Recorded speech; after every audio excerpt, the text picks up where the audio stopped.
राम मंदिर में जो चढ़ावे आए उसमें चोरी की बात पिछले कुछ दिनों से चर्चाओं में है, जिसको लेकर के एसआईटी भी गठित हो चुकी है और जांच जारी है। आपको बता दें कि राम मंदिर जब बना उसके बाद जो भी चढ़ावे वहां पर आएंगे वो कहां रखे जाएंगे, इसके लिए बाकायदा एक बैंक में खाता खोला गया।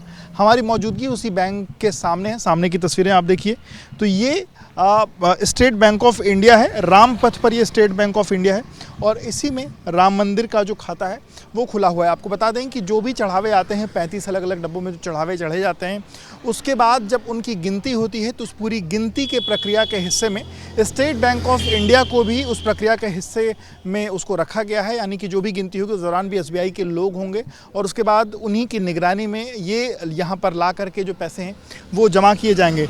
लेकिन आपको बता दूं कि जिस तरीके से पिछले कुछ दिनों से चर्चाओं में है कि कथित तौर पर कुछ अनियमितताएं जो हैं वो हुई हैं और उसके बाद तमाम अलग अलग जो सवाल जवाब हैं वो शुरू हो गए हैं, तमाम अलग अलग ऐसबाजियाँ शुरू हुई हैं।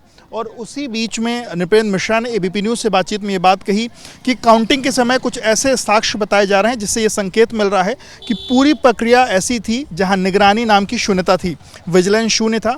और साथ साथ यह भी स्पष्ट हो रहा है कि बैंक और ट्रस्ट में जो एग्रीमेंट था उसमें साफ था कि काउंटिंग के लिए बैंक जिम्मेदार है, उसका हिसाब रखना था बैंक ने, लेकिन अपनी जिम्मेदारी जो है वो सही तरीके से नहीं निभाई। जिस किसी कारण से ये जांच का विषय है। काउंटिंग रूम में बैंक को अपने आदमी रखने हैं, बैंक को अपने आदमी रखने थे, लेकिन बैंक ने ऐसा नहीं किया। इस तरीके की चीज़ें जो है वो नृपेंद्र मिश्रा ने अपने जो एक बयान है उसमें दी हैं। सामने की तस्वीरें उसी बैंक की हैं जिसको लेकर के ये तमाम जो बातें हैं वो कही जा रही हैं। और जो 24 लोग इस पूरी प्रक्रिया के हिस्से में लगाए गए थे उसमें स्टेट बैंक को भी जिम्मेदारी दी गई थी और रोज़ाना जो है जो भी पैसे दान में आते थे उसकी जब काउंटिंग हो जाती थी और एक तय अमाउंट होने के बाद वो पूरा पैसा एसबीआई के लोगों की निगरानी में ही आकर के इसी बैंक में जमा होता था।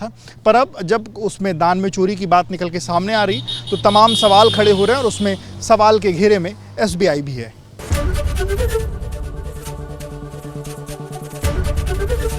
एबीपी गंगा, खबर आपकी, जुबान आपकी।